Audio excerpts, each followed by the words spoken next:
So I think it was the next day, I went down to Judy's house, and I met this elderly gentleman named Joe Rantz.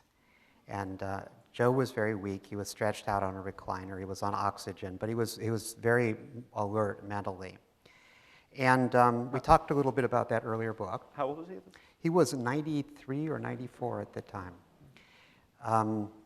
We talked a little bit about that earlier book, and then he began to talk about his experience growing up during the Great Depression. He had this particularly poignant story to tell about his family circumstances, and that actually wound up becoming a very important part of the book. But then he began to talk about how he came to row crew at the University of Washington starting in the fall of 1933, and how ultimately he and his crewmates had wound up rowing in Berlin for a gold medal, rowing against, amongst others, a German boat in front of Hitler and Goebbels and Goering and all the top Nazis. And, you know, as he told me this tale, I just became absolutely mesmerized by it.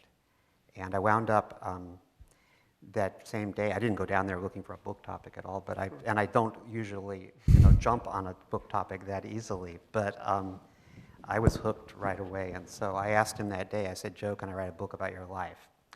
And I really put it the wrong way, because he immediately shook his head and said, no, I don't want you to write a book about my life. And he thought about it for a minute, and he said, but you could write a book about the boat. And by the boat, of course, he meant